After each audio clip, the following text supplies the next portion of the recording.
Oh, by the way, did you guys? I have got a recording of somebody talking in tongues. Seriously? Are you serious? Oh, let's bring that up. Can I just inform you all? I used to speak in tongues really? all the time. Did you sound like this? Hookah chaka, hookah, hookah, hookah chaka, hookah, hookah, hookah chaka, hookah, hookah, hookah. Why am I thinking of Ally McBeal? God awful movies, and I took a left at the Valley.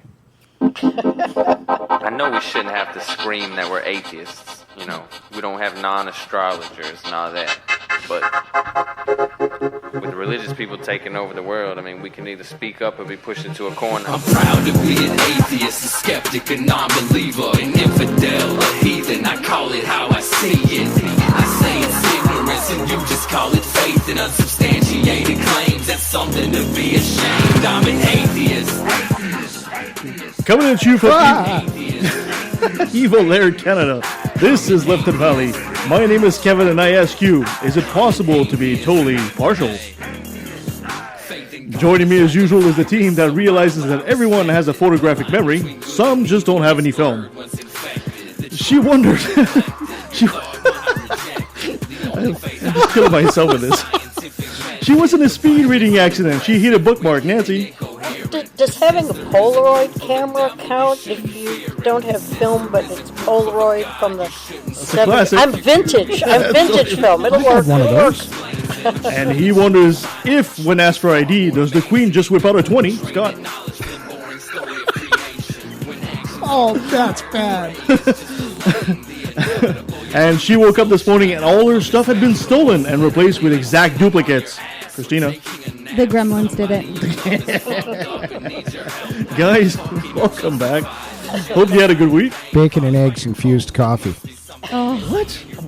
It's an invention I'm thinking of. The audience has no idea what you're talking about. Thank you for crashing the show right off the bat. Thank you. We're so professional. Somebody has to do it. I would just take the maple coffee without the eggs. So today we're going to do a very interesting show. We're going to play an interview we had earlier this week with my main man, Peter Boghossian. Oh, my main man too. Yeah, we were supposed to do a show with Dan Barker, but Dan unfortunately had something come up, so we should be playing him next week. So it should be fun. That'll be okay. Yeah, that'll I be mean, okay. as long as it's sometime, as long as it's, we're never going to have him. That's okay. Yeah, anticipation. We'll have him. Yeah, we'll have him. We'll have him. He will know he's been had. Nice one. Ring the bell for that. So instead of doing our usual, this date in history or Quack Watch or another brilliant moment, we're going to skip all that today because we have a very long interview with Peter Boghossian, and we're going to play most of that. And we're talking about defeasibility. And, that's going to be very important for you guys to pay attention to this because, Peter's doing his very best to explain to people how we should be a bit more self-criticizing of our beliefs. Well, he is the guru of critical thinking. Oh, yes. And I love Peter. Peter's so fantastic. The best. Awesome. I know he's been taking a lot of flack here and there about some of the things he's been saying, but you know what? That's what a philosopher is supposed to do. Kind of create a countercurrent and see where things are and where they're not. But first, a little bit of chit-chat. Okay, Scott, I know you're going to want to talk about this. Omar Carter. This is the young man that was around the age of 15 in the Afghan war. Was it Afghanistan, right? Yeah, it was Afghanistan. Yeah, and he was accused by the U.S. of throwing a grenade and killing a U.S. medic at the age of 15. Then he was sent to Guantanamo Bay. He spent years there. So anyway, he came back, and the Canadian Supreme Court ruled that his rights had been violated. Now he's been compensated to the tune of $10.5 million. Now, okay, well, what do you say about this? Okay, some people think he's a traitor. Some people think that he's a victim. Some people are angry that he got $10.5 million. I think he's both. A traitor and a victim. Mm-hmm. And I think the Supreme Court was right to rule the way they did. I think so, too. I think the government was right to issue an apology. However, $10.5 million is just silly. Well, this is obviously something the lawyers between the lawyers have done lawyers. this. What they should have done was given him free education. They took his childhood away. That's a great idea. That came from an instructor where I work, one of our instructors there. Mm-hmm. And they should have given him the ability to go to university at government cost and learn a trade or a profession. Something that he was interested in. Yeah, Yeah, but it's not his like choice. Right? He's Omar Carr. It's not like he can just walk into any university and take a seat. With the apology that came from the government, that gives him some legitimacy. I totally agree. I totally agree. But we can't hold it against. Yeah, but you can't hold it against him forever. No, do I hate him for what he did? Yes, I do. But you can't keep holding that against him. But you found that he was legally stomped on. Don't you remember high school? I mean, half a rumor started and you were hated. So imagine a guy who's branded as a terrorist or something like that. I mean, this guy would never be able to study in peace at a high school. I guess. Well, no, and that's true. I guess it's time for the rest of us to grow up a bit, though. It's time to move on. This gentleman has been vindicated by the government by the Supreme Court in that he was mistreated, and it's time to move on from that. He served his time for the crimes he was supposedly convicted of. It's time to move on now. It's time to allow him to move on. Yeah. I haven't been following this as closely as you have, but was his age a critical factor in his experiences and his upbringing and his age? He really wasn't at the point you would think of being able to make independent decisions or good moral decisions. And that was is that part of a it? major part of the argument from people is that he was taken by his father at a young age. The age of 9, actually. Yeah. Well, if you read into his history, even before that, he was following his father to these far-flung countries like Pakistan and. Of course, we was kind of taught. And he was indoctrinated. Yeah, totally. And at the age of 15, he was in one of the terrorist camps in this village, whatever it was. Whether or not he actually committed the crime he committed, we'll never truly know. Yeah, we'll never know. Also, there's something being sent to Guantanamo Bay as a 15-year-old child. Anyone being sent to Guantanamo Bay is a war crime, in my opinion, that the United States will never be taken to task on, because they were outside of the law. They were outside of every aspect of any law that could be created or and that's what the Supreme Court is arguing. It's arguing that the Canadian government should have interfered and say, listen, you just can't take one of our citizens and just lock them up willy-nilly. And there's a few questions I'd like to research a bit more into this. What happened to his dad? I'd be curious about that. I think his father was killed. Okay. There's something disturbing about Omar Carter as well. Is he never really renounced Islam? I wouldn't say he kept silent about all this.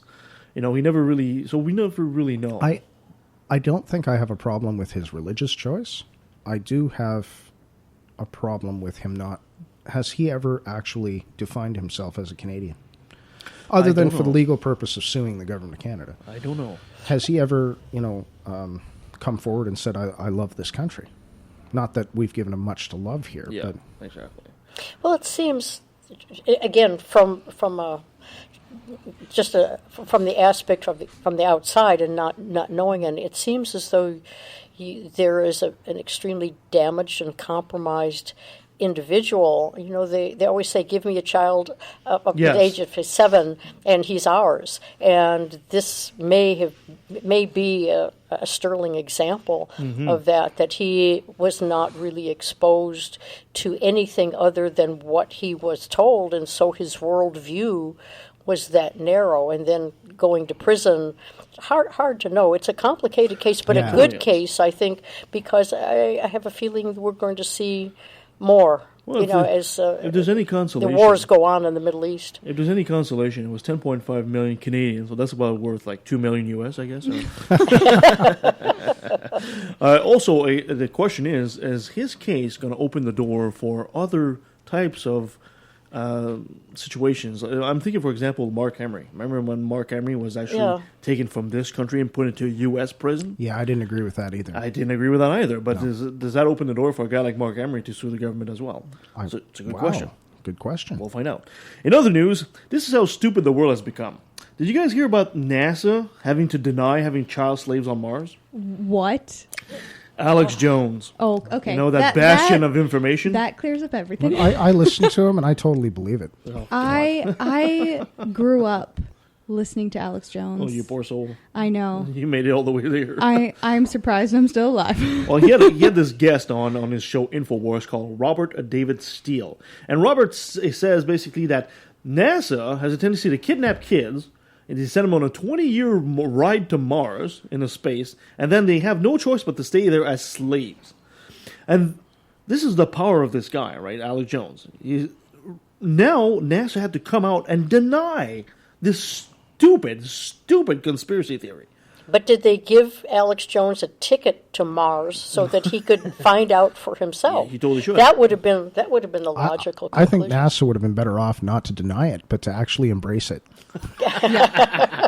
Yeah, little Timmy's up there. Wave at him. Yeah. But the thing that's scary about this is 2 years ago, not even a couple months ago, really, InfoWars was a crackpot thing. But now they're actually part of the press in the Trump administration, right? So, exactly. Talk about fake news and stupidity.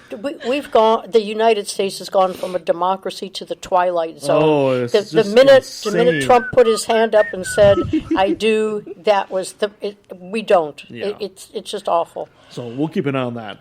Oh, here's an interesting story. Did you guys hear that scientists have uncovered some of the secrets to Roman concrete? Now, did you guys ever wonder why, our bridges, made of concrete or whatever we have, will last 50, maybe 100 years tops, while the Roman concrete is sturdier, lasts longer, and more environmentally friendly? When the Roman Empire crumbled, the secrets to their concrete kind of disappeared with that. The recipe was lost to time. We know that there is lime, volcanic ash, and seawater in Roman concrete. Mineralogists have revealed that there is also a luminous tubermorite in the concrete. But they still don't understand how it was done at a room temperature, because that usually is a process that happens at very, very hot temperatures. And of course, the Romans didn't have that technology to make it happen. So this is the same kind of mineral that is seen in volcanic rock. So the civilization crumbled, but the concrete didn't. That's Is right. that a good outcome? Well, the Roman aqueducts, the Colosseum, and all that, it's all still standing. Yeah, none of our stuff would be standing after 2,000 years. Exactly, despite our much more advanced technology. So that's an interesting story. Did you guys hear here in Canada, there's a baby that has been issued a health card without a gender? I did hear about that. Yes. It's been marked, instead of sex, male or female, M or F, it was marked U for unassigned. Because apparently the usual inspection cannot determine the gender of the child. You actually can't determine if the genitalia of the child. So they've actually issued a U until the child is old enough to express either male or female side to his or her sexuality. So That's just strange. I have a question on this on the birth certificate. Is it gender or sex that it's supposed to indicate? Oh, that's a good question. Sex. Yeah, it would be sex. So, in that situation, because your sex does refer directly to your genitalia. Yes. Doesn't that then kind of mix up the point that this parent was going for? That's why it doesn't make sense to me either. Because if the parent is trying to raise their child not gender stereotype and not be like, you have to express yourself as a male or female until you decide, isn't that different than the medical knowledge that is needed on your birth certificate? This person's not a eunuch. They no, were I know. born with one set of genitalia or the other. Unless they were one of the people born with both, which really gets confusing. You got to remember how genitalia develops as a fetus, right? Yeah. We all kind of essentially start female, essentially, Yes, yeah. right? Yep. And then but this baby born, you can't really determine if Well, lack of a better term, it has a once- pair of testicles or a pair of ovaries. You can't really determine. Once babies are born, they're usually fully formed. Fully formed. Yeah, they're genetically different enough that visually you can tell. Yeah, but this one isn't. Okay. And that's why. Oh, wow. Okay. In that that's- situation, I think that's fair. it's okay. Yeah, that's why. They're just waiting for the child to keep developing eventually, and So they're just being cautious. Yeah, exactly. Yeah, good plan. So it'd be interesting for the parents to give it a gender neutral As name. long as this doesn't hurt the child later on. Yeah. And that's what worries me. as long as people hearing this don't think that because there's two sides that people can look at this there can be like one side that's like, oh, now we don't have to have the sex of our child on our birth certificate no matter what. Mm-hmm. Or you have the side of people who are like, oh my gosh, this parent's crazy, and they're starting this slippery slope that's going to lead to this. Yeah, I have valid read, medical reason. Yeah, I've read stories, not very many of them because there aren't that many people who were born that way, but I have read stories of children who were born where they have perhaps a tiny visible penis, but it's not. It's not well developed enough to know, and then the parents, and this is some time ago, the parents don't know what to do, the doctors don't know what to do, and in some cases, and we're talking about rare, but in some cases they've made the wrong decision, Right. And at that point you have a child who does have gender difficulties because now they've removed one or changed one, and generally I guess they remove the penis because that's an easy, and then the child's gender is that she feels as though she's more of a he than a she. I don't think the medical community has really come to grips with how to handle, and the psychologists So you're saying this, for example, this child was born a male, but they weren't sure, and they kind of cut off his. I guess they determined maybe that they're. I guess they determined that the ovaries seem to be more dominant than the tiny penis, so they removed the tiny penis. But then the child began to think of as a male. As a male. I mean, it's extremely and they understand the science of the hormones and the body chemistry now. So I guess leaving the child with an unassigned gender is actually the best way to go about that. I would think so. Yeah. But difficult is growing up because, eventually though, when the child hits puberty or around about that time, the child is going to start exhibiting the definite signs, but it's also there's also brain things going on too, right? Like, no, I've seen teenagers; they don't have a brain. Just kidding. Yeah. But to be fair, so then they could actually do. I mean, if it requires gender, because the body may go one way and the brain go the other way. Yeah, of course. Exactly. And then you get gender reassignment surgery, or you know what I mean, like, or maybe the kid's happy the way they are.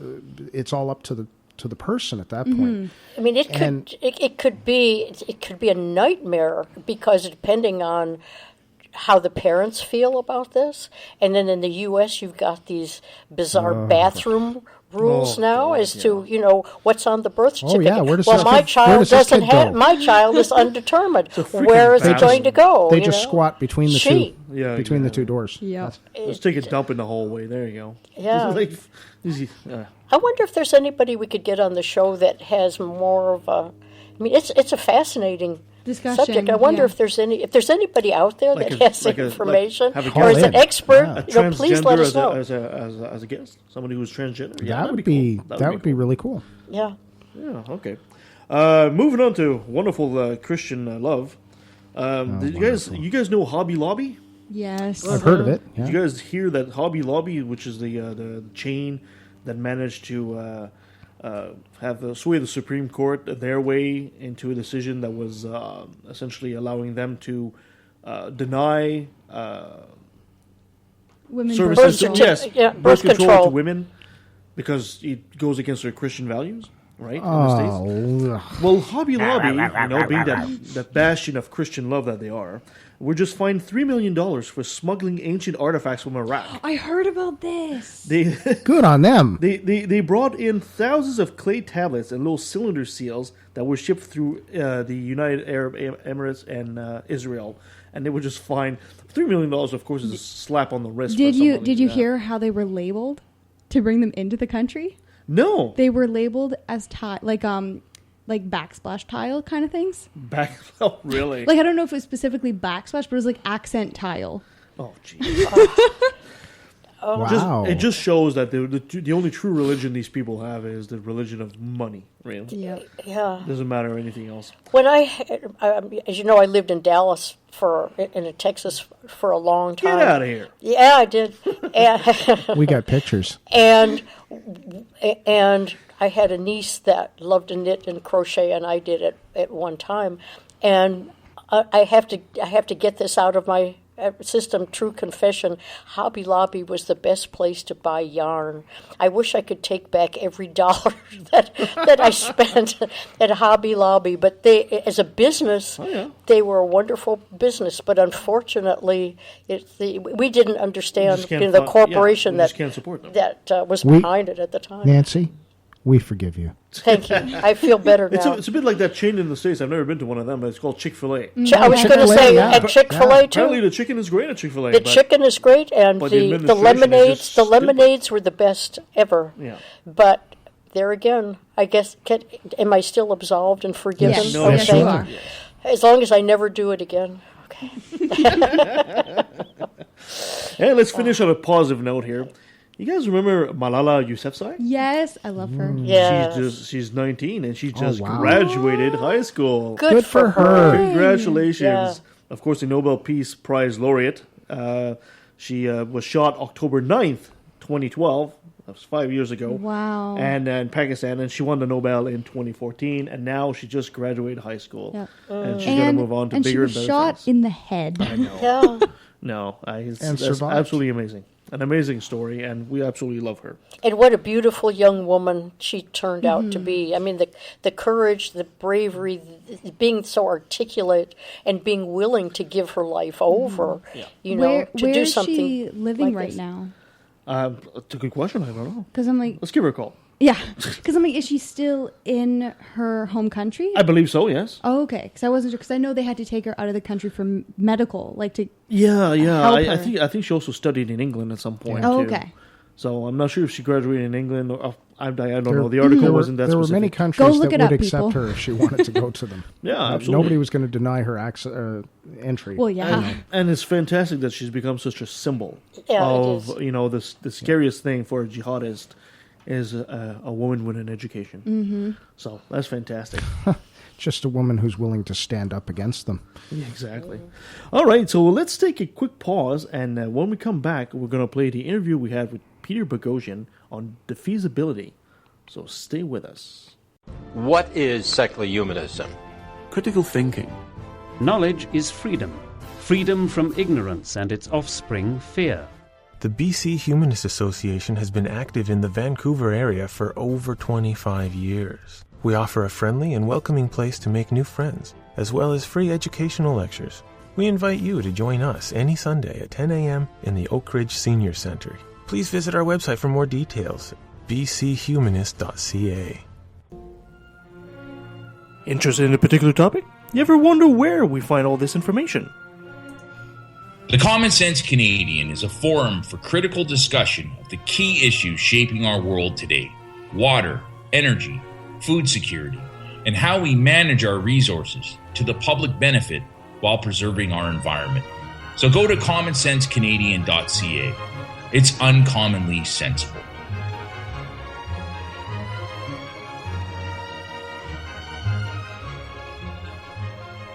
Hey, guess what, Nancy? We got our old friend Peter Boghossian. Must be one of the bravest guys in atheism I know, and he is my main man. Pete, how are you doing, sir?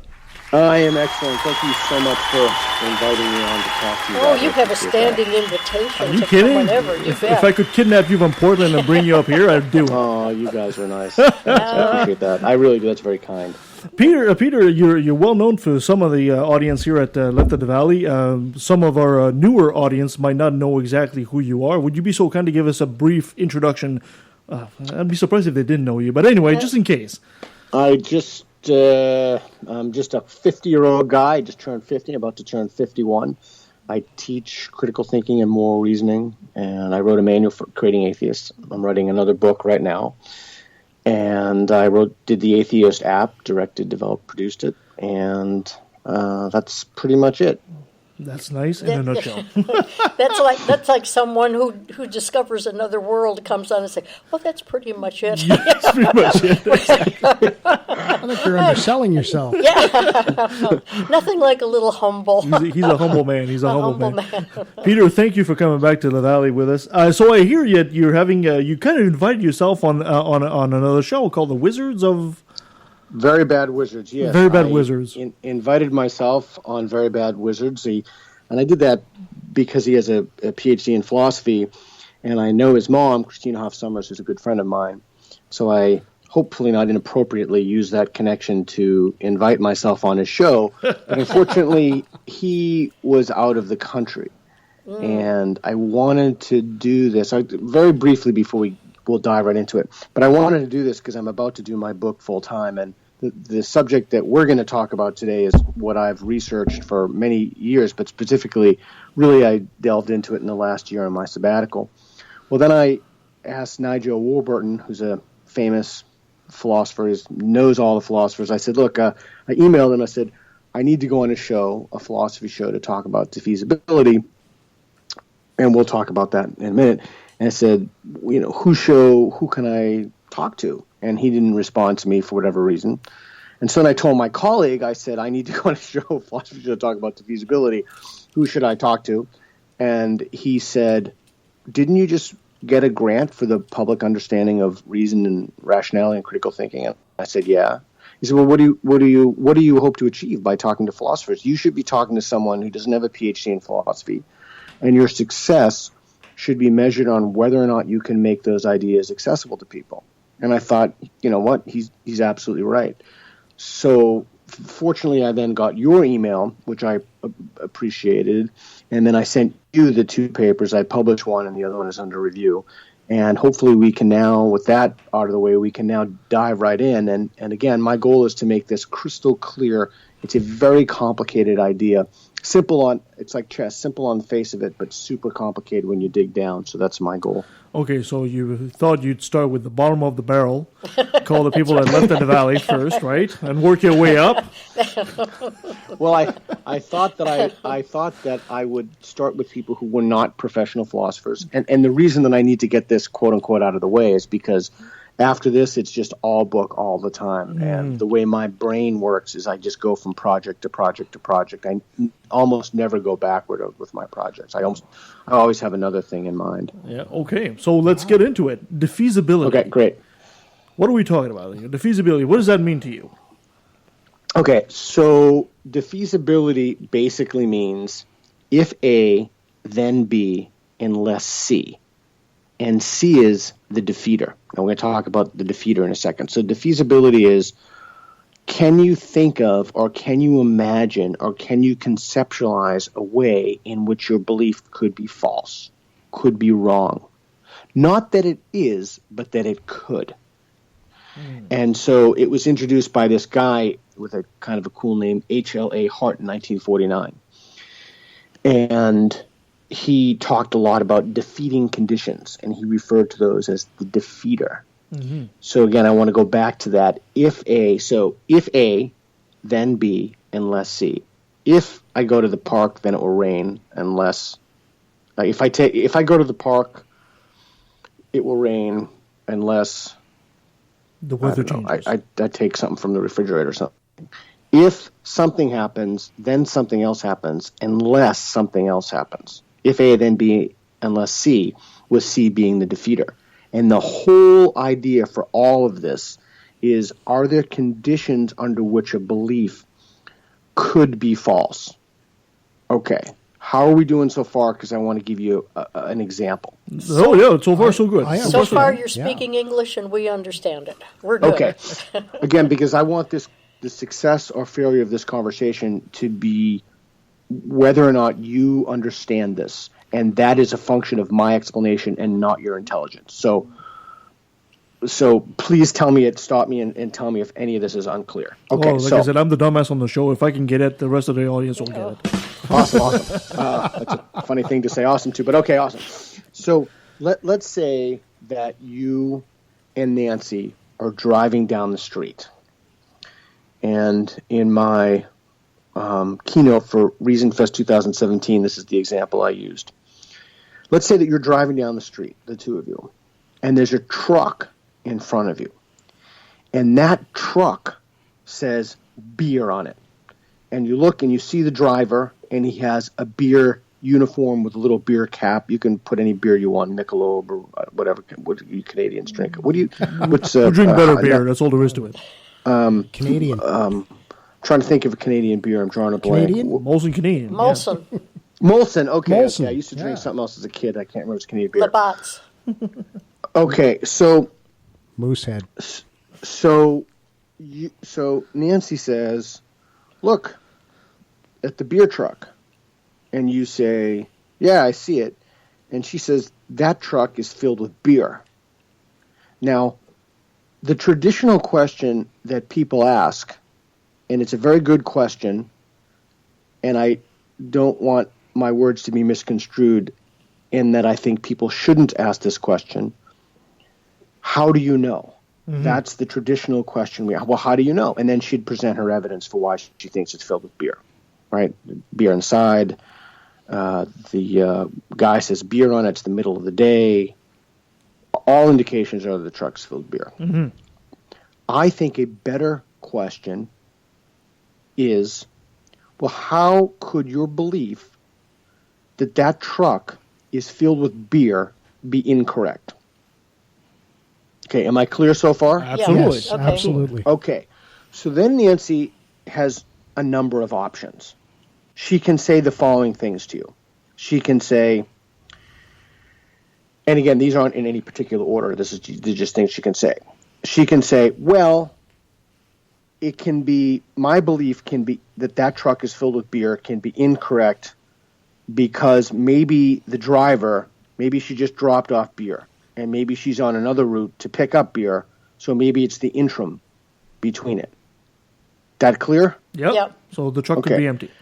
She can also say, Nancy can also, well, maybe the truck is coming back from the repair factory because some kind of maintenance problem, right? And again, she's not saying that it did come back from the maintenance factory or it was in the middle of a beer run. She's saying it could be, and that's how her belief could be wrong. Yes? Yes. Yes. Okay. Right. So those fall into the first category. The second category is my belief can't be wrong. Well, Nancy says, well, it can't be wrong. It says beer on it. It's just the way it is. It has beer in it. That's just so. Whether she lacks the imagination or what have you, she can't think of a reason for how her belief could be wrong. That's the second category. Are we cool? Yep. Yeah, we are. Makes sense. Okay. The third category is she says, I don't know. I don't know how my belief can grow. I'm completely mystified. Maybe it is, maybe it isn't, but I can't provide you. I don't know. I have no idea. We cool? Yep, we're cool. Okay. Sorry to keep asking that, but it's just this gets very complicated very fast. The final way is Nancy could say, well, I could be mistaken about the belief that this truck is filled with beer because 20 minutes ago, aliens from Europa could have come down, kidnapped the the movie Invasion of the Body Snatchers from the 80s, snatched the body of the driver, and instead of beer, they filled the back of the truck with ray guns because they're planning an invasion. Are we cool? Yep. Makes sense. Now, that's absolutely, completely unrealistic, but it is. She nevertheless was capable of articulating a way that her belief is incorrect.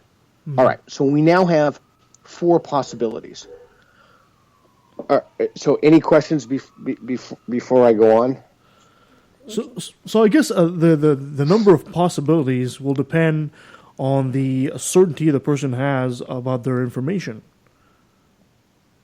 Yeah, so you could say, for example, well, how confident are you that truck has beer in it? Yeah. And she could say anything from 0, and like if you said, well, what is it on a scale? Put it on a scale. From 0 to 100. 0 is absolutely no possible way that truck has beer in it. 100 is, I would literally bet my life. I am so positive it is as clear, it cannot be wrong. So most people would not say 0 or 100. Maybe some would, but most people would fall, and most people probably say, I don't know, 50%, 75%. I'd probably say 70% if someone asked me. Yeah. Anything else before we take the next move? No, I think we're good so We're still far. with you. We're still with you. We're with the basics. This sounds realistic. Okay. Okay, so Plato and the Theaetetus, and I sent you those 2 papers. One is available online. I think it's behind a paywall, and the other one hopefully will be published, but it's not published yet. Mm-hmm. So Plato in the Theaetetus talks about knowledge as being justified true belief. Justified true belief. Mm-hmm. So you have to have a good reason for believing it. That's justified. Yes. True, it has to be true. And in fact, it has to correspond to the actual state of affairs. And belief, you have to believe it. Justified true belief. So when you teach philosophy classes, you really don't focus so much on the truth. It sounds silly, but it's true. And you don't really focus on the belief. You just assume people believe what they say they believe for the most part. You focus on the justification. Like what evidence do you have? What reasons do you have for believing that? And remember my first question, the first statement I made was, most people will say, well, how do you know that? Mm-hmm. And I think that's a good question. In fact, I think it's a great question. But I think perhaps a better question is, how could that belief be wrong? Now, it seems to me, and this is part of the idea, that if you say, well, how could the belief be wrong if there's beer in that truck? And Nancy says to you, either I don't know or I can't be wrong, then it seems to me she should assign a lower confidence value to the belief that there's beer in the truck, even if she could give a fantastical answer like aliens. Mm. So if she was to give a fantastical answer like aliens, you kind of call an ambulance, right? No, if she wants to give a fantastical answer like aliens, she is better off, she is more justified in the confidence that she has than if she says, I don't know, or if she says, I can't be wrong at all. Because a reason is provided, whether it's fantastic or not. It shows a thought process. Yeah, so we all need to be aware and conscious of the conditions under which our belief could be false. Remember the if A then B unless C thing? Mm-hmm. Right. Yep. Well, there is beer in the truck unless there really is this alien invasion, or unless it was coming back from the mechanic or the Firestone people. I don't know if you have Firestone. They were the tire people who changed the tires. Unless C. So people, if somebody can't articulate what those C should be, unless C, if people can't articulate that, then they should be less justified in the confidence they have in their beliefs. Makes sense? That does make sense.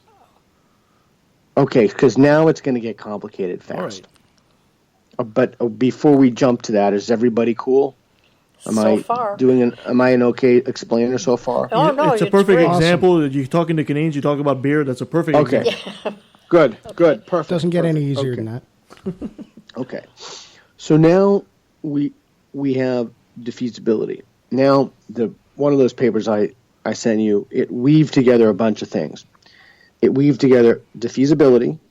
It weaved together the Socratic Method, which we'll talk about in a sec, if you want. And it weaved together, let's see, defeasibility. Oh, the American Philosophical Association's Delphi Report. So the Socratic Method is a way to ask questions. It's a way to, I use it as a way, it's a pedagogical tool. That is a tool that we use in the classroom to teach people to teach themselves, or to ask better questions, or to clarify their reasoning or their thinking process, etc. Mm-hmm. So at the first level, I think asking somebody the question, how could that belief be wrong, allows them to have spaces or moments in their belief lives where they can ask themselves these sorts of questions. But the important thing to note there is that it's not just the skill set. It's not just the fact that Nancy can give a reason. But the Socratic Method, I think, and this is the kind of the big idea here, the Socratic Method in asking those questions helps people to develop a disposition so that they become the type of people who then ask themselves defeasibility questions. So if you do this enough with Nancy, how could that belief be wrong? And then you go to another thing and she says something and you say, how can that belief be wrong? Then it's possible to help Nancy, or anybody, if I'm just picking on Nancy, but anybody, to be the types of people, in other words, to develop the attitudinal dispositions, to develop the dispositions to ask themselves, how could my belief about this be wrong? How could my belief, it doesn't have to be beer or whatever, it could be big things, the God question, it could be anything. So that's kind of stage one of the idea. So the person becomes self-criticized, or self-analyzing of their reasoning to the conclusion that they believed in. Okay. I think. Yeah, so you're not saying to her, so look, here's, again, I want to be crystal clear. I'm not saying that asking somebody, how do you know that, is a bad question. In fact, I think it's a great question. The problem with that question, though, is if you say to somebody, well, how do you know that? And Nancy articulates her reasons, like, well, look, if the tires are a little low, that probably shows there's some kind of weight in the back. There's a driver, he doesn't look like he carjacked the thing. He doesn't look like it's coming from a heist. It's like she could give all these reasons, and maybe when she hears herself give the reasons, she increases her confidence in the belief that there's beer in the truck. Mm-hmm. But a better way for us all to live our lives is to decrease our confidence in the beliefs we have. Even the belief that we should decrease our confidence in the beliefs. Like, we should decrease how confident we are in the claims we make. And one way to do that, and I'll tell you why we should do that, but one way to do that is to develop the disposition in which we ask ourselves, in which we facilitate in others, how could that belief be wrong? Mm. And the reason I think goes back to Plato's Theaetetus. I think, and this is, I don't know what the answer to this would be. I don't know, because I'm just thinking through these things myself. So it seems to me that the idea of knowledge as justified true belief, and people have written about this for centuries, and this guy Gettier wrote some counterexamples to that, but the problem with that is it seems to be far more nuanced when you really look deeply at it. When you look at the nitty-gritty, the grittiness of why and how people actually believe. Okay, how's that before we go on? Okay, I'm with you. So if I get this, so if I'm straight, you're advocating that instead, when you're having an argument about something, instead of reinforcing your belief, you should try to knock it down yourself, and that should, when you try to knock down your own belief, essentially, that should really kind of clarify whether or not you're justified in believing that. Yeah, that's yes, and the more confidence you hold in a belief, the more important it is to develop the habit of thought in which you intentionally, explicitly, and clearly ask yourself, how could that belief be wrong? Okay. And I think it's really important to value that question. Okay. Because then you open your mind to other possibilities rather than just accepting something on its face. Yeah. Is that where we're because going? Sorry, go ahead. No, I was just asking, is that pretty much, on point? I think because what we do as a habit is we ask ourselves, well, how do I know that? And we're just hardwired to seek out confirming evidence. Yes. We seek, it's confirmation bias. We seek out data points that confirm what we already believe, and then we construct stories around those things. Mm. And then we raise our confidence in our beliefs, individual discrete beliefs we have based on a number of things, like how it's in philosophy called coherence, like how well those stories cohere with each other, what information we have.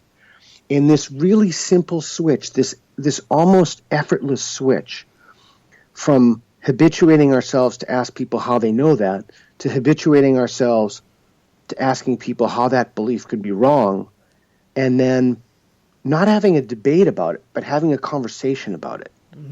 I think if we did this, we would be more likely to have less confidence in our belief. I don't know if that's as clear as I could have. No, yeah. I think if we did this, we would be less confident in the beliefs we hold. Well, I think if I'm sorry, go ahead. No, I was just saying it makes perfect sense to me what you're saying there. I don't know about you guys, but that makes total sense to me. Yeah, so the question then becomes, how do we engage people? How do we make that happen besides just asking the question? And the paper I sent you, I wed discrete elements of is this thing in the Socratic Method. It's kind of the quote-unquote middle stage of the Socratic Method called the Elenchus. It's a way to ask questions, very specific targeted questions. And I think one of the things that happens is the American Philosophical Associations, and everybody, your listeners can Google this, the Delphi Report gives these the definition and then these what they call constructs for the ideal critical thinker. And they break them down into categories. And those categories are skill sets and attitudes. And I think the Socratic Method, which uses defeaters, if A, then B, unless C, it helps people think about what that unless C is. And it's a way of systematizing or asking systematic questions, hopefully not in a confrontational way. People could certainly abuse it and use it that way, but hopefully as path to dialogue, that if you do that with somebody, then you will naturally bring out some of those constructs in the American Philosophical Association's Delphi Report. Specifically, you can help people to be the type of people who think it's virtuous, who think it's morally important to seek out defeaters. Because the skill set alone is not sufficient. And that's the one mistake I think the overwhelming majority of people who think about this field make, and I can tell you why if you're interested. Go ahead. That does sound interesting. Don't let's stop. Please don't hold so back. I think the reason that this is not talked about in the literature almost at all is because most people like myself, academicians are supposed to publish in the areas in which they teach. So this is a big publishing area for me. And the problem is that you can't test a disposition, an attitudinal disposition in the classroom. Now, there's this thing called, that I wrote about in the paper, the California Critical Thinking Disposition Inventory. But that's not, like, we test skills. We give fallacies. The students, they mark checks. They, mix and match or, multiple choice, ABC. But that doesn't test a disposition to think about how their beliefs could be wrong. So because we can't test it, we don't really teach it. We teach the skill set. But if you have the skill set and you don't have the disposition, I think your situation is even worse than if you didn't have the skill set at all. Because if you have the skill set and not the disposition, then you will think critically and use your reasoning to justify bad ideas. Yes, okay. But if you have the disposition, and I would argue that the core of the whole disposition is to seek out defeaters. Okay. But the interesting thing, I think, and again, I could be totally wrong about this. I don't know.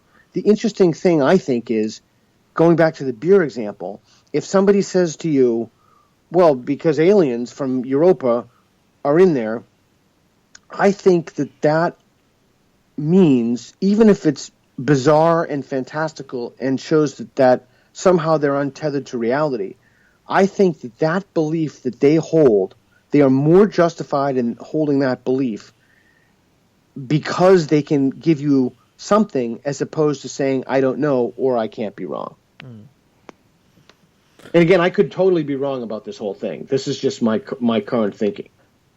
Well, it's an interesting line of thought. Yeah, but I do have a question, though. I mean, a lot of these defeaters rely on, essentially, observable input, right? I mean, Nancy says, it's a beer truck because I can see the word beer. And the driver looks like he's drinking a beer or something like that. But what if Nancy came up with, because I feel it? Okay. Kind of the same way a religious person would say, I feel it in my heart. Yeah. Okay. So, so there are questions, and I wrote about this in my book, and I've published a couple articles about this.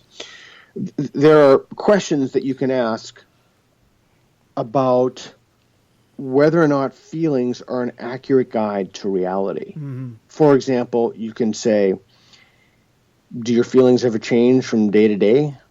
Have your feelings ever been wrong about something? Have you ever felt something really intensely about a person, they're a good person or a bad person, and then changed your mind? Or have your feelings ever deceived you? Have you ever been wrong about that? Mm-hmm.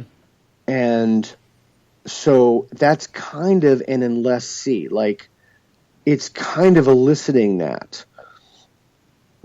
Is yes, no, clear? No, that makes perfect sense. That makes sense. Okay, so it's really important that if you guys think this stuff is unclear, you tell me, because it's pretty complicated. I hope I'm doing an okay job. Oh, you're doing a great job so far. Like I said, my little dumb brain can follow, so that's good.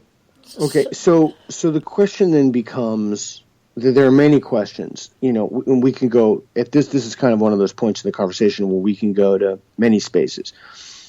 I think we need to shift educational priorities at least to a teeny part, few percentage points out of the total lecture plan in the classrooms, to ask people, how could these ideas be wrong in the hard sciences, math, physics, etc., engineering, philosophy, and the soft sciences, humanities, gender studies, whatever it is. How could these ideas be wrong? And we need to encourage our students to ask that question, right? To be more critical, and you've heard the question authority thing. Mm-hmm. We need to question these, and the big thing now that everyone's talking about is sugar. There seems to be overwhelming evidence at this point that sugar, even in what we used to consider to be quote unquote, I'm going to use the word dose, moderate doses, is now far more harmful than we thought even 15 years ago. Mm-hmm. And that's been brought into this. So all of these things that we take for granted, well, how do you know this, right? Well, the evidence, and people go, well, how could that belief be wrong? It's an easy way to shift. And if you're an educator and you're listening to this, you can do this with kids. You can do this at any age. You can ask atheists. It doesn't matter what the belief is.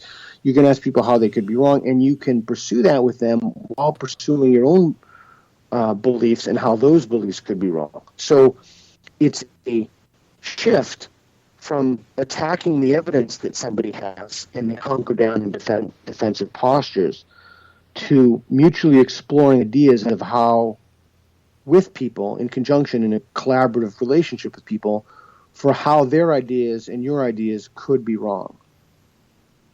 So if you go down that path of defeaters, and you come up with, let's say, 4 or 5 defeaters that are based in reality, then does that set someone down the path of exploring those defeaters to see if they're plausible, or does it shift that person's thinking into, I had a feeling or I had a thought that I was right, but now I'm beginning to see an expanded reality where I need to question my beliefs more closely before I cast them in concrete in my mind? That's a great question, and there are 2 answers. The first one is simple, and the second one takes the conversation down a much more difficult path. Let's keep the simple one. Depends on how much understanding. I would say let's do the simple one first. Okay, let's do the simple one first. So at the most rudimentary level, we need to start creating mini culture spaces with friends, people with whom we engage regularly, when we habituate ourselves to just ask that question, and we make it normal in the culture. Okay, but the second question is more difficult, and that's what the paper addresses. So if I'm not good at math, so just bear with me. That's why James Lindsay, I wrote this with him. He has a PhD in math, so he did the math stuff. So in any, this is called doxastic. Everything defeasibility, it's called doxastic, comes from the Greek, which means belief. So you can talk about in the paper we use the term doxastic space, but you also say a belief space.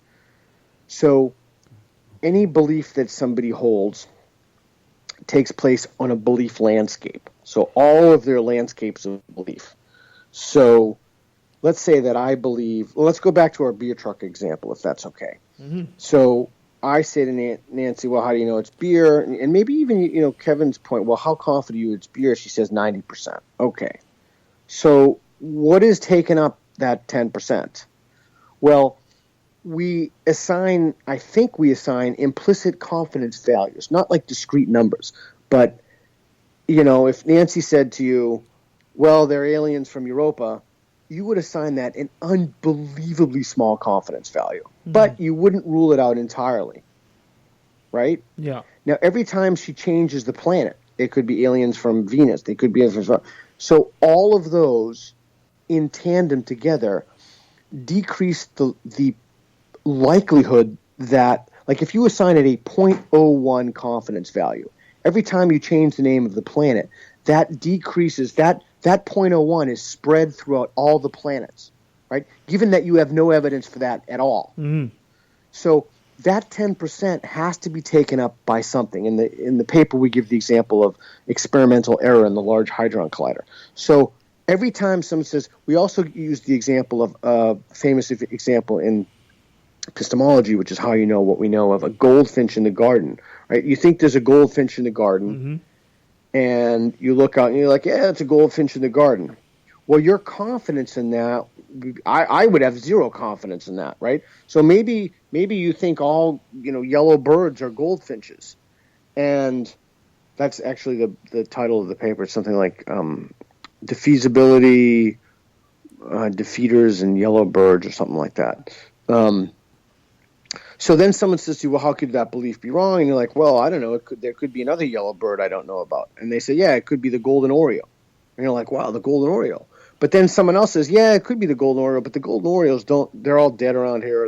They got killed by pollution. I don't know. They live in Montana or someplace or whatever, some province in Canada. They don't live around here. They're the bird that's found in the States, or, they migrate at this time of the year. So all of those things are the unless C.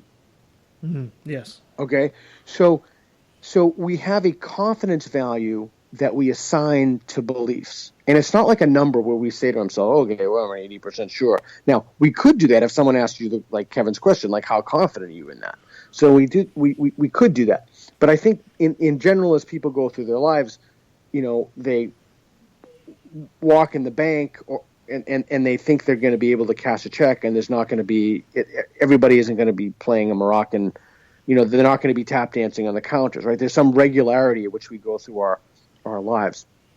So every time you can think of a belief every time you can think of a way for how your belief could be wrong, it diminishes or it takes away from the 100% confidence that you could have in the belief. Yes. Because if you're thinking, well, maybe it's a canary, and canaries are yellow. Well, even if you assign the value, the 1% that it could, or even 0.0001%, then that 0.0001% has to be subtracted from 100. Yes. So by definition, you have to be less confident in the belief. Mm-hmm. And the same thing is true with beer trucks or God or anything. How confident are you that your coffee machine is going to be working in the morning? Nobody's going to say 100, right? Because what could be happening? Well, I don't know. It could burn out. My dog could have. My dog's a lunatic. My dog could have. I could have put the meat next to it, and he could have tried to get to the meat and knocked the coffee pot at break-in. So, when it broken, whatever. But all of those possibilities for how your belief could be wrong decrease the confidence in the fact that you think your coffee maker could work tomorrow. Now, here's what's interesting about that. Is people will not perceive that as emotionally threatening. Mm-hmm. Most people, almost, because you're not telling them anything. You're asking them to generate ways that their beliefs could be wrong. Oh. And then you're asking them to assign values to that if that's what you want to do. Well, how confident are you in X? Okay, well, how do you know the golden oriole doesn't live here? And so, well, why? The example I use, well, the golden orioles only live in Nebraska. Well, how do you know the golden? Well, I don't know. I guess I heard it from somebody. But let's say that there's a member of the Aviary Club over there, the bird club, an expert bird watcher. Right? So we have all of these beliefs as we go through our lives. And the habit that we have is we're not trying to falsify those beliefs. We're trying to make them true. And that's the difference between falsifiability and defeasibility, because defeasibility also works with moral knowledge. So falsifiability is Karl Popper's idea. Well, if you're doing an experiment and you're, mixing this chemical and this chemical, and you have a hypothesis and you think it's going to make some other chemical. I'm not a chemist, so I don't know anything about chemistry, but you think it's going to make some other chemical and it doesn't, well, then you falsified your hypothesis. Mm-hmm. But defeasibility is really good to ask people, well, I don't think two dudes should get married. Well, so normally you'd say, well, why do you believe that? And they say, well, Jesus or, Quran or whatever they say. But instead, say, well, how could that belief be wrong? Mm. Now, if they say to you, that belief can't be wrong, well, then it can't be knowledge. Because knowledge, by definition, means that your beliefs could be wrong. That's what makes it knowledge and not revelation, right? Fact. I mean, exactly. Some immutable feature of reality. There we go. Now I understand. Perfect. That makes all the sense in the world. Does it really? Honestly, it actually does. It absolutely does. Now okay. I'm gonna ask a question that's completely left field in the same area but left field. Yeah. Let's say, for example, that we do get this in the motion and we do develop this in the culture that people start asking themselves, how could this belief be wrong?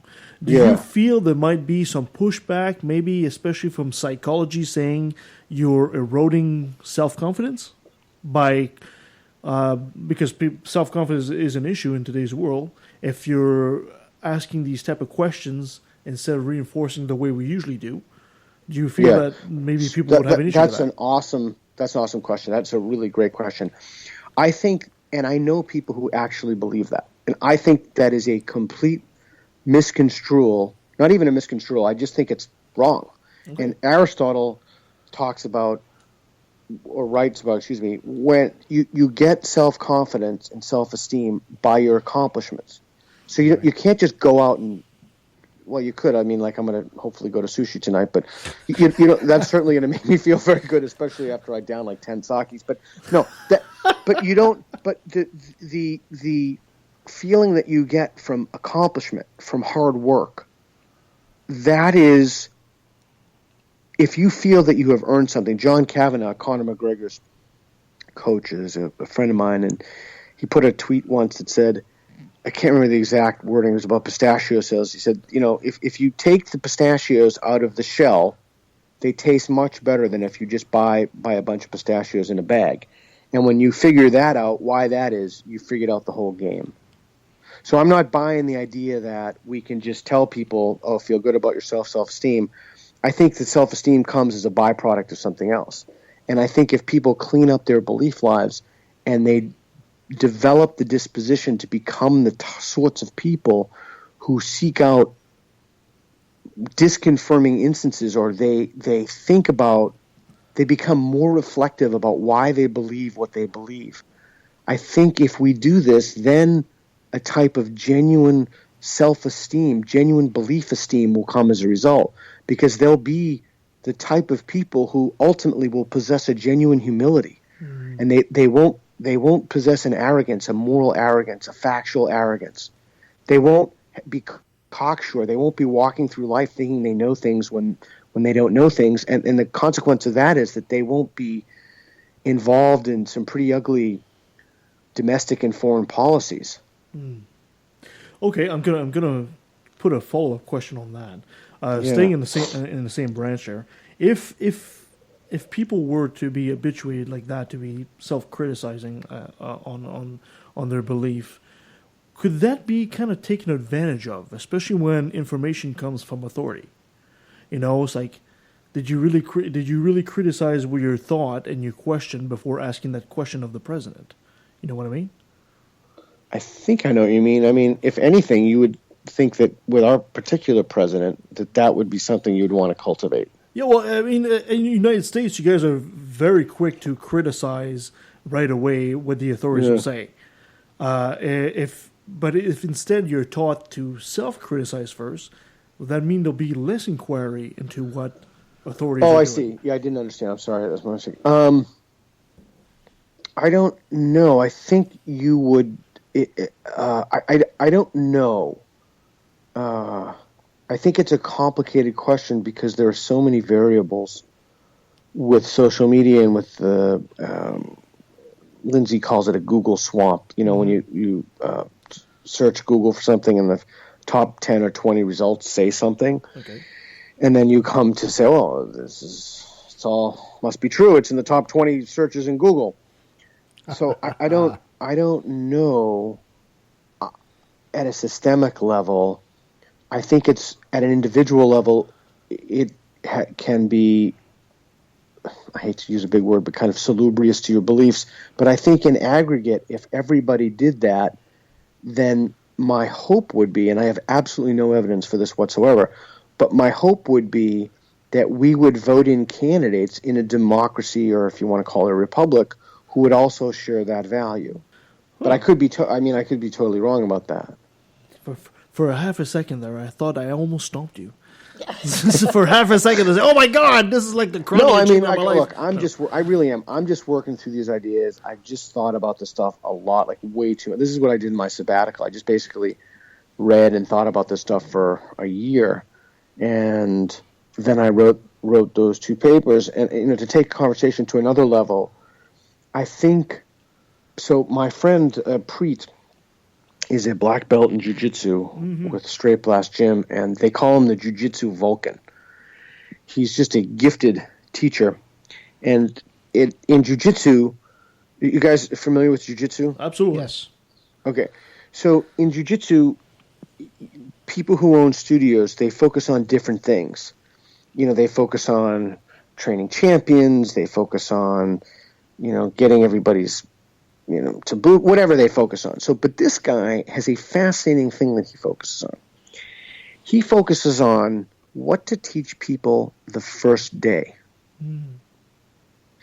And he told me that he thinks that there is kind of like in physics they were looking for unified field theory.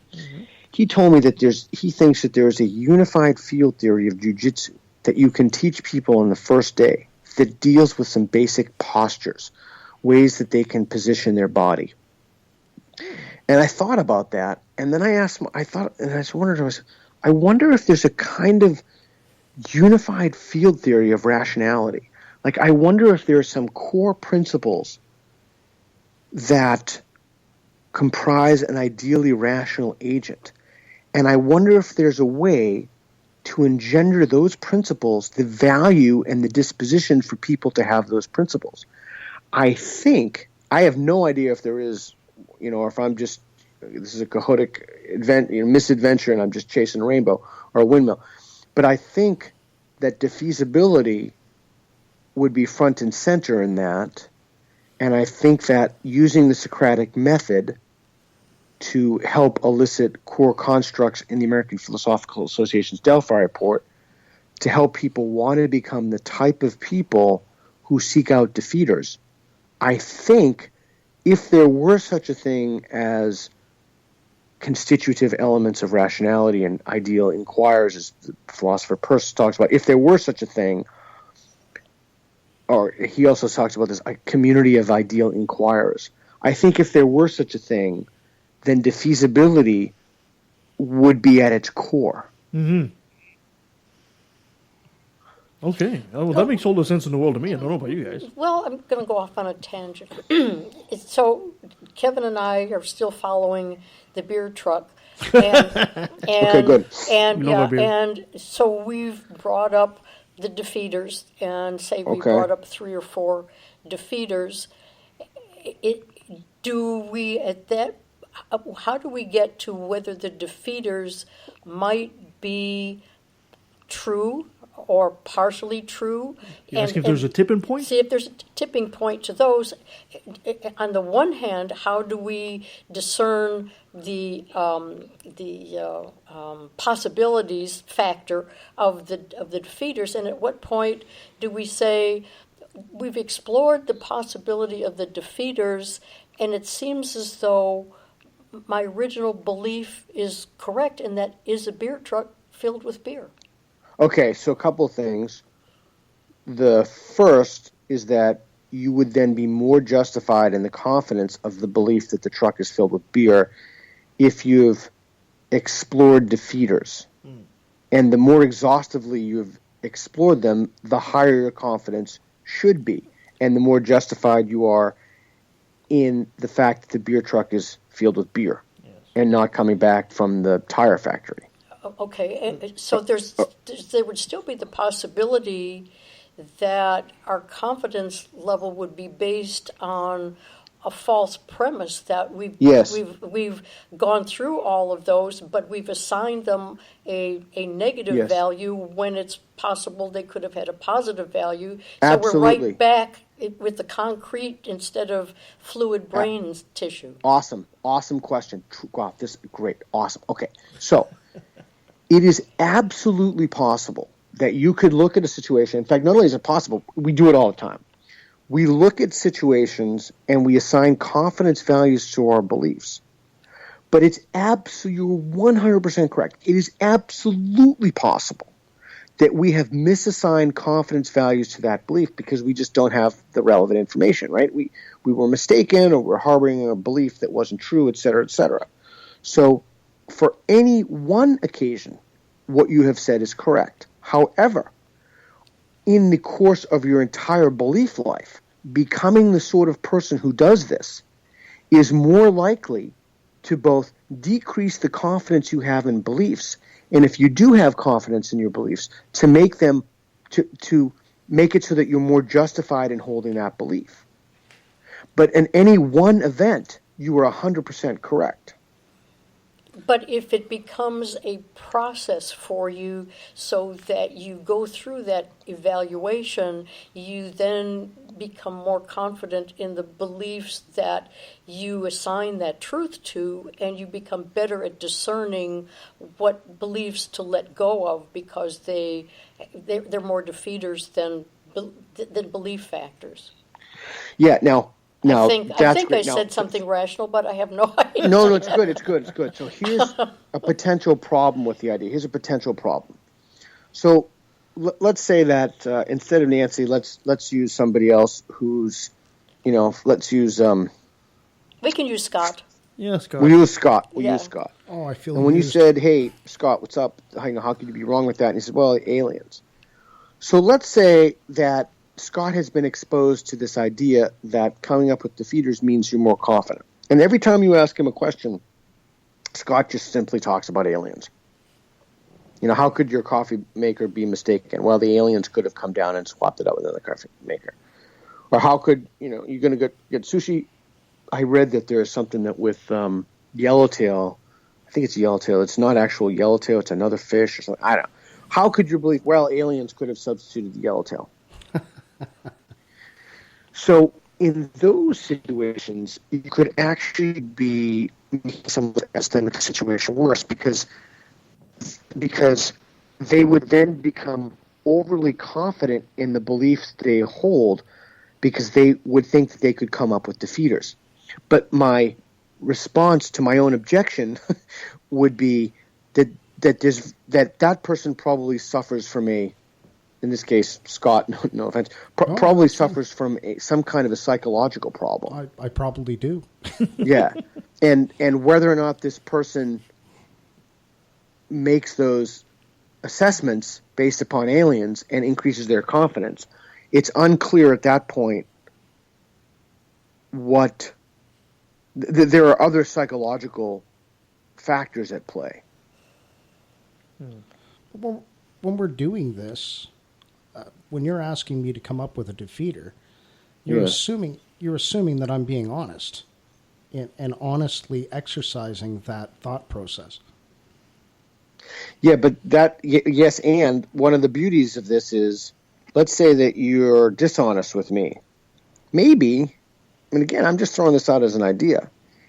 If somebody else came up to you an hour later and you have a conversation with them and they ask you the same question, maybe that helps, or maybe even not the second person. Maybe that just helps you to be more reflective in the future about beliefs you hold and the confidence in those beliefs. Right. You know, like maybe even the act of asking the question, even if you're dishonest, because if you're dishonest, you still need to do some intellectual work to come up with the idea. You need to carry out the exercise. That's right.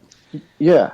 So it is, I think, there's something intrinsically valuable in not only for ourselves coming up with defeaters, if A then B unless C, but asking the sorts of questions that help people become the sorts of people who then ask themselves how their beliefs could be wrong.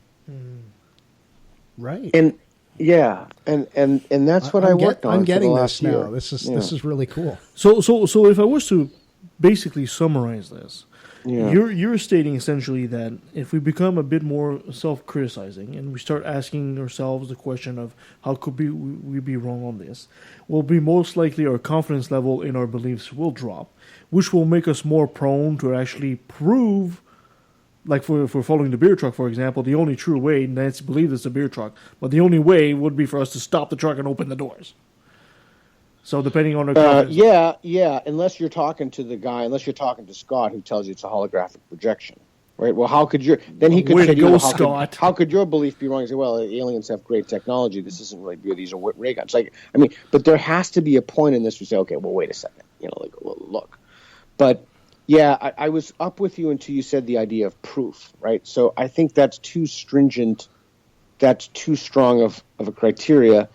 But the key to this is not just defeasibility and seeking out defeaters. It's also wedding those other two elements, which I have not seen anybody in the literature do. It's wedding how to do that with the Socratic Method, which already has this built-in process. It's wedding, and again, the paper's online, but it's wedding these specific attitudinal dispositions, and it looks at a bunch of philosophical literature. It looks at a pretty extensive pedigree of philosophical literature and relates it to that. And so and again, if I'm wrong about this, I think I'm spectacularly wrong.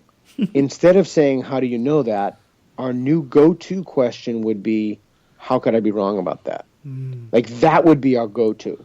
That would be the first thing we think once, oh, wow. And then immediately, well, how do I know that? Well, this evidence. And I published a thing in The Skeptic about this. I think it was something like what I learned from teaching 20 years of critical thinking and moral reasoning in one page.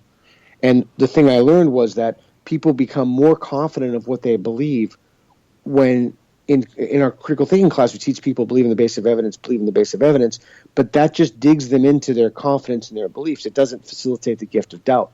And you give that gift of doubt by helping people to think it's a virtue if they ask themselves defeasibility questions.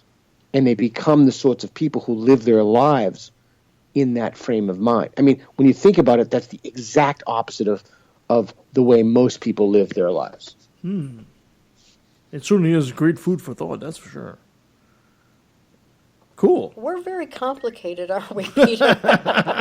No, this has been good. This is I have appreciated I've appreciated the conversation, and I appreciate your friendship, but I appreciate you being honest with me, because I really want to try to live up to that grant I got, and I want to try to make these ideas accessible. And I also want to stress I'm not just as an artificial humility. It's true. I mean, I really could be wrong about any of this stuff. Of course, I've been thinking about it for a long time. That's what's so awesome. That's what's so awesome about what you're doing. Where I was having a little difficulty is that my mind wanted to go to falsifiability rather than defeasibility, and that goes to proof, which is not a belief. And once I'm trying to get my mind around defeasibility and not to to falsifiability, then I think I'm okay for at least the next 15 minutes when I confuse myself again. But it takes a while to internalize and then to be able to articulate what it is that you think you've internalized. It's not an easy process. No, it's not, and it's made more difficult when we don't have a culture that values it, or even if we have a culture that demeans it.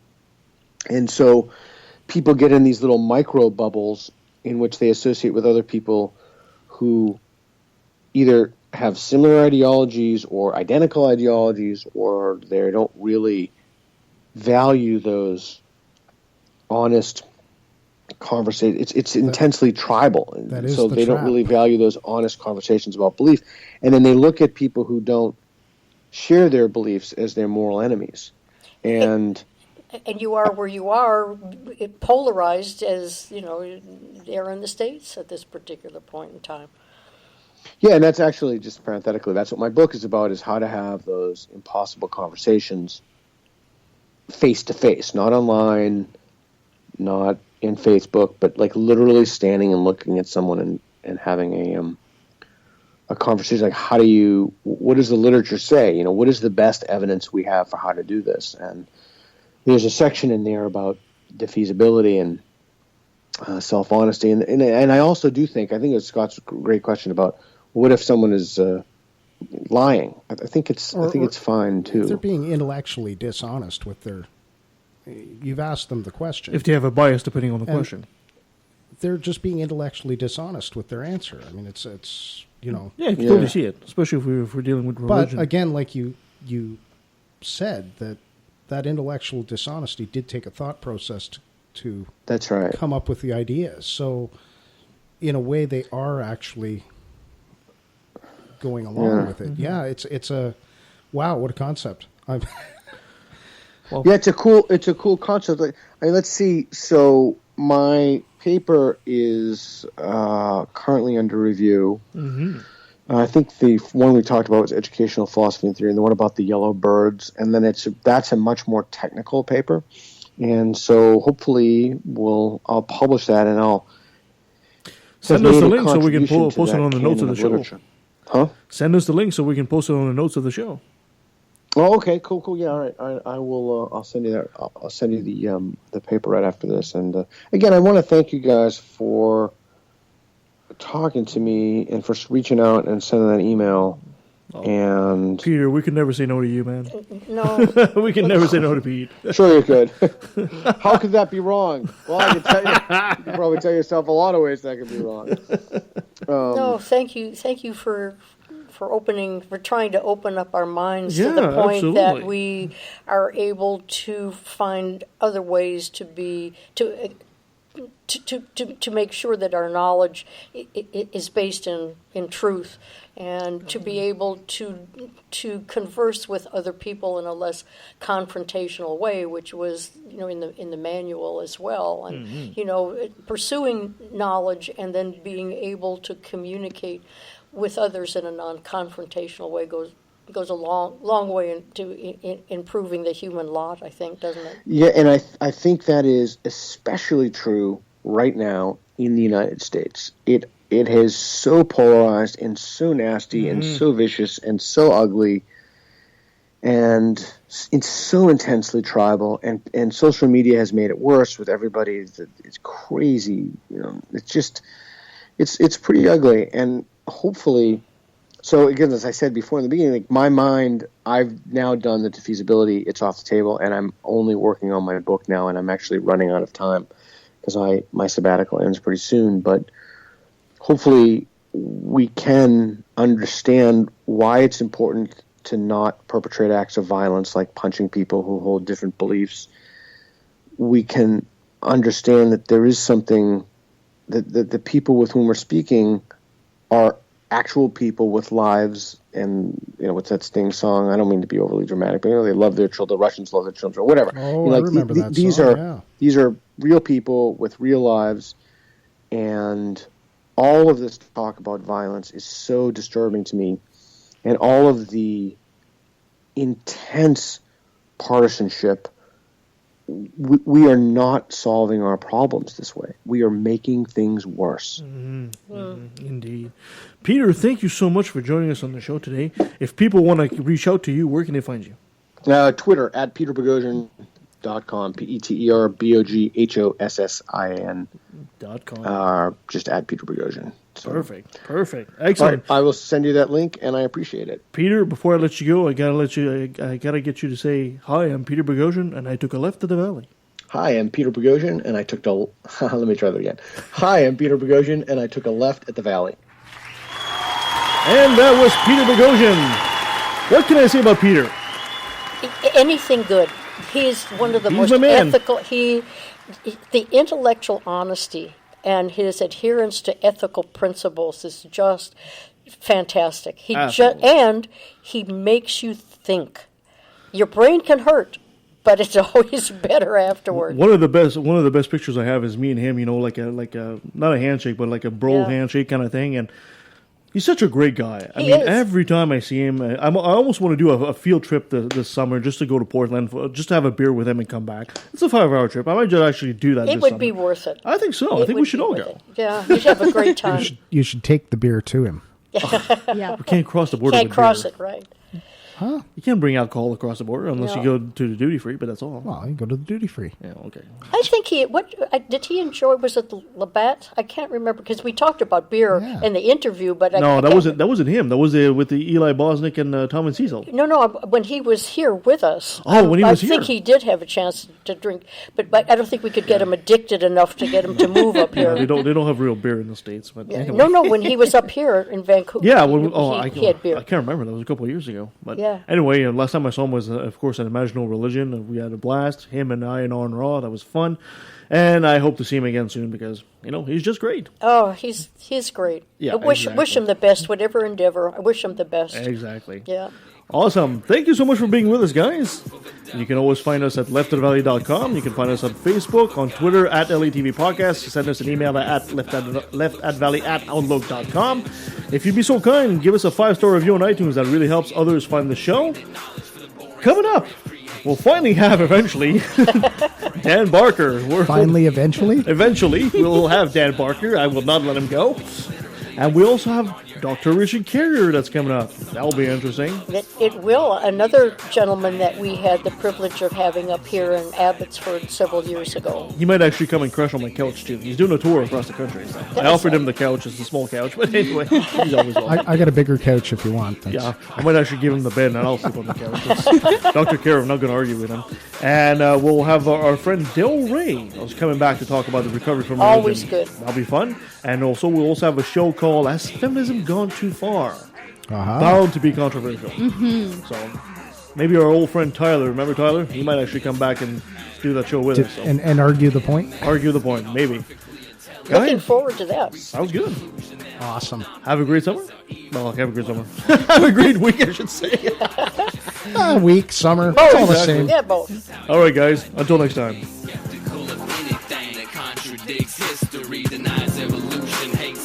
Promotes mystery. I'd rather see the truth than to bask in my own ignorance. Rather be alone than surrounded by damn idiots. As long as there's a breath in my body, you can bet your last dollar I'll be working hard fighting this problem. Religion is a disease. It comes from culture. Only true on a regional scale. Science is universal. Were you to say that Horus isn't real, but Jesus is, or Zeus, Thor, Mithra, Vishnu, you don't believe in them? I think the reason is apparent. You do what you're told and believe in the God assigned by your parents. I'm proud to be an atheist, a skeptic, a non-believer, an infidel, a heathen. I call it how I see it. I say it's ignorance and you just call it faith and unsubstantiated claims. That's something to be ashamed. I'm an atheist. I'm an atheist. I'm an atheist. I'm an atheist. Now let me take a sec. Don't mean to sound so hateful, but I swear to God, pun intended, I find it disgraceful that thousands of children are raped by priests, and since they're holy men of God, they get away scot-free. And the Pope does his very best to keep it on the hush. Don't wanna affect business, he loves money too much. We know that they